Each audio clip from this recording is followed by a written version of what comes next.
আজি আমি দুটা ষ্ট্ৰং ৰুম আছে ইয়াতে সিকিউৰিটি চাবৰ কাৰণে ডিসি এছপিৰ লগত আইছোঁ। ইয়াতে সিকিউৰিটি চাই পেলাই মই সন্তুষ্ট হৈছোঁ। ইয়াতে 3টা লেয়াৰ সিকিউৰিটি আছে। जो इनर लेयर सिक्योरिटी আছে তাতে CRPF প্লাটুন ডিপ্লয়েড আছে। পুরা স্ট্রং প্লাটুন আছে 25 জন আছে। ইয়াতেই থাকে দিনে রাতে। ভিতৰত স্ট্ৰং ৰুমত 3টা CCTV লগাইছে, 5টা বাহিৰত লগাইছে। পুৰা ক্যাম্পাসত কোনে কি এক্টিভিটি কৰি আছে পুৰা স্ট্ৰং ৰুমত স্ক্ৰিনত আহি যায়, লগে লগে ৰেকৰ্ডিং হৈ যায়। তাৰ বাহিৰত সেকেন্ড লেয়াৰ আছে আমাৰ বাটালিয়নত। স্টেট আৰ্মড পুলিশৰ সেকেন্ড লেয়াৰ আছে, তাত আমাৰ 6 জন ডিউটি কৰি আছে हथियार লৈ। और थर्ड लेयर आसे आमार डिस्ट्रिक्ट पुलिस तात 5 जन आसे सबोर लगत हथियार आसे তেওঁলোকৰ ইয়াতেই থাকে, ইয়াতেই খানা হয়, বাহিৰত যাব নোৱাৰে, কোনো পৰা বাহিৰত মানুহ আহিব নোৱাৰিব।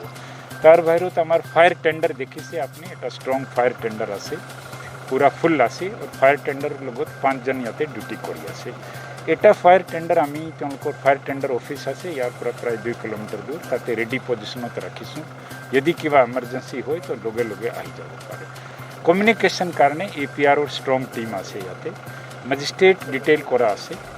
লগতে 2 জন UPPL 2 জন BPF প্ৰাইভেট ৰিপ্ৰেজেণ্টেটিভ আছে, চিভিলিয়ান যে মানুহ আছে তেওঁলোকৰ ইয়াতে থাকে। তেওঁলোকৰ ডেইলি স্ক্ৰিন দেখা যায় কি আপুনি নিজে চাব পাৰিব। যেতিয়াই কেণ্ডিডেট মেজিষ্ট্ৰেট বা ছিনিয়ৰ অথৰাইজড অফিচাৰ ভিজিট কৰে তেওঁলোকৰ চাব পাৰে। মই সবৰ লগত ইণ্টাৰেকশ্যন কৰিলোঁ, মতামত ল'লোঁ, কোনো তেনেকুৱা সমস্যা দেখা নাই। মোৰ মতে সব ঠিক যাব লাগে। এতিয়ালৈকে তেওঁলোকৰ পৰা আমি এনেকুৱা কোনো খবৰ পোৱা নাই কি কিবা ডাঙৰ ঘটনা কৰিবৰ কাৰণে কিবা প্লান কৰিছে। তথাপি আমি পুৰাণা ইনচিডেণ্ট মনত ৰাখি কাউণ্টিং বা পোষ্ট কাউণ্টিঙৰ নিৰাপত্তা ব্যৱস্থা পূৰা কৰিছোঁ একদম। और ইয়াতে ষ্ট্ৰং ডিপ্লয়মেণ্ট হ'ব।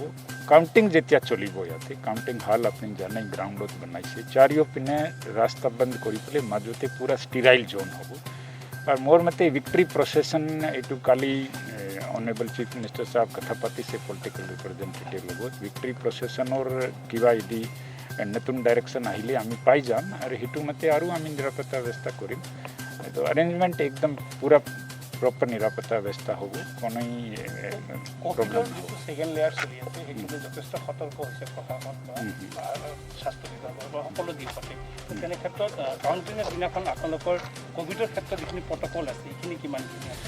देखो ইয়াতে जो DC साहब पूरा व्यवस्था কৰিছে কোভিড প্ৰট'কল কাৰণে, চেনিটাইজাৰ হওক বা মাস্ক হওক বা আপোনাৰ থাৰ্মেল স্ক্ৰিনিং হওক, এইটো ব্যৱস্থা তেওঁলোকৰ কৰিছে। তাৰ বাহিৰত যেতিয়া ৰাজ্য আহিব আমি তো এইটোই আপিল কৰিম কি যিমান হওক আপুনি কোভিড প্ৰট'কল মানি চলিব লাগে। আৰু কিছুমান নতুন ডাইৰেকশ্যন এতিয়া কোভিড কাৰণে আহিছে, আমি তো এইটো নতুন ডাইৰেকশ্যন আমি প্ৰিণ্ট আউট কৰাই আছোঁ বড়ো অসমীয়া লেংগুৱেজ। এইটো কৰি পেলাই আমি যিমান ক্ৰাউডেড প্লেচ আছে বজাৰ মাৰ্কেট ৰেলৱে ষ্টেচন তাতে আমি পোষ্টাৰ তো লগাই দিম। সবৰ কাৰণে এৱেৰনেছ যদি সম্ভৱ না হয় তো মানুহ নিজে পঢ়ি পেলাই গম পাব পাৰে কি নতুন নিৰ্দেশ চৰকাৰৰ পৰা কেনে ধৰণৰ আছে। আমি মোৰ ডিষ্ট্ৰিক্টত চিৰাঙত 2টা ষ্ট্ৰং ৰুম আছে। এটা হ'ল কাজলগাঁও, এইটো চিৰাং চিডলি LAC কাৰণে, আৰু এটা হ'ল বিজনী। তো গতিকে 2 জেগাতে আমি ECI যিটো গাইডলাইন আছে সেই গাইডলাইন মতে আমি 3 টায়াৰ ছিষ্টেম, যিটো সিকিউৰিটি 3 টায়াৰ লেয়াৰ আছে সেই 3 টায়াৰ লেয়াৰ আমি মেইনটেইন কৰি আছোঁ। আৰু কাউণ্টিঙৰ দিনা 2 তাৰিখে আমি যিটো য'ত কাউণ্টিং হ'ব আমাৰ ইয়াতে চিডলিৰ কাৰণে কাজলগাঁও যিটো আমাৰ পেৰেড গ্ৰাউণ্ড আছে তাত হ'ব, আৰু বিজনী কলেজত হ'ব। গতিকে 2 জেগাতে আমি কাউণ্টিং হলৰ বাহিৰত ষ্টেৰাইল জোন বনাইছোঁ। গতিকে হাইৱেৰ পৰা ইয়াত ভিতৰত যিসকল DC সাহেবৰ মানে পাৰ্মিটেড যিবিলাক মানুহ আহিব, কাউণ্টিং এজেণ্ট পলিটিকেল হওক আমাৰ চৰকাৰী হওক, তো তেওঁলোকে এণ্ট্ৰি পাব তাতে।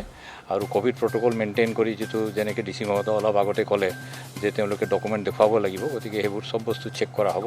চেক কৰি তেওঁলোকক তাত এণ্ট্ৰি দিয়া হ'ব আৰু কটকটীয়া নিৰাপত্তা ব্যৱস্থা ৰখা হৈছে। তাৰ উপৰিও প্ৰত্যেকটো থানাত আমি অলৰেডি ব্ৰিফিং কৰিছোঁ সকলো OCIC-ক যে সেইদিনা কটকটীয়া ব্যৱস্থা হ'ব। গোটেই থানা আৰু আউটপোষ্ট এলেকাত পেট্ৰলিং কৰা হ'ব, যাতে এই যিটো ৰিজাল্ট ওলোৱাৰ পিছত যাতে ৰাইজৰ মাজত একো কাজিয়া পেচাল নহয় বা ভিক্টৰী প্ৰচেছন যিটো চৰকাৰৰ নিৰ্দেশনা হ'ব সেইমতেহে হয়। কাউণ্টিং হল 3টা কাউণ্টিং হলৰ 2টাত EVM কাউণ্টিং হ'ব আৰু 3 নম্বৰটোত পোষ্টেল বেলট কাউণ্টিং। কাউণ্টিং হলত আমাৰ 10খনকৈ টেবুল থাকিব। গতিকে দুটা কাউণ্টিং হলত 20খন টেবুল আৰু পোষ্টেল বেলট কাউণ্টিং হলত 4খন, তো অল টুগেডাৰ 24। আৰু এই 24খন টেবুলত 3 জাতীয় মানুহ আমাৰ from the district administration, supervisor, counting assistant, counting supervisor, counting assistant আৰু মাইক্ৰ' অবজাৰ্ভাৰ। ইয়াৰ বাহিৰেও পলিটিকেল পাৰ্টিৰ ফালৰ পৰা ইলেকশ্যন এজেণ্ট থাকিব প্ৰত্যেকখন টেবুলত। এই সমগ্ৰ মানুহখিনি যিখিনি কাউণ্টিং হলত নিয়োজিত হ'ব, তেওঁলোকৰ vaccination is a must. Vaccination কৰিব লাগিব। তাত বাহিৰেও আমি যোৱাবাৰ যেনেকৈ ইলেকশ্যনৰ সময়ত ছেইম প্লেচ য'ত আমি ৰিচিপ্ট এণ্ড ডেছপেচ কাউণ্টাৰ কৰিছিলোঁ, এণ্ট্ৰি আৰু এক্সিট দুইটাতে আমাৰ হেল্থ ডিপাৰ্টমেণ্টৰ মানুহ থাকিব, যিয়ে স্কেনাৰ লগত ৰাখিব, হেণ্ড চেনিটাইজাৰ লগত ৰাখিব আৰু মাস্কো আমি লগত ৰাখিম as a stand by arrangement. যদি কোনোবাই পিন্ধি নাহে বা পাহৰি ঘৰত থৈ আহে, তেনেকুৱা মানুহকো কাউণ্টিং হলত সোমোৱাৰ আগতে এই মাস্কটো দিয়া হ'ব আৰু হেণ্ড চেনিটাইজাৰটো থাকিবই। তো এইখিনি আমি ব্যৱস্থা কৰিছোঁ। আৰু বাহিৰত বেৰিকেটেড, গোটেই এৰিয়াটো বেৰিকেটেড হ'ব, আউটছাইডাৰ্ছৰ কাৰণে ন' এণ্ট্ৰি। তো যিখিনি মানুহ আমাৰ কাউণ্টিং হলত থাকিব with due permission from the returning officer, আৰু তেওঁলোকৰ ভেকচিনেশ্যন হওক, RAT হওক, ৰেড টেষ্ট বা তেওঁলোকৰ RT-PCR, এই বস্তুটো আমাক দেখুৱাব লাগিব with evidence, then they will be allowed to come inside. তো এইখিনি ব্যৱস্থা আমি কৰিছোঁ। আৰু তাত বাহিৰে ৰাইজৰ সহযোগিতা লাগিব। যিখিনি মানুহ আমাৰ বেৰিকেডৰ বাহিৰত থাকে, সেই মানুহখিনিও ক'ভিড প্ৰট'কল মানি চলিব লাগিব, কাৰণ এই বস্তুটো অকল ইলেকশ্যন ৰিলেটেড নহয়, হেল্থ ৰিলেটেড ইছ্যু। গোটেই এটা গ্ল'বেল ডাইমেনশ্যন পাইছে। 3 লাখতকৈও বেছি মানুহ এতিয়া সংক্ৰমিত হৈছে গোটেই দেশত ডেইলি বেচিছত। তো এই সতৰ্কতামূলক ব্যৱস্থাটো অকল ইলেকশ্যন ৰিলেটেড মেচিনাৰীৰ নহয়, জনসাধাৰণো এই ক্ষেত্ৰত সজাগ আৰু সষ্টম হ'ব লাগিব। আমি জিলাখনত ক'ভিড সংক্ৰমিতৰ সংখ্যা যোৱাকালিলৈকে 100 ঘৰ স্পৰ্শ কৰা নাই।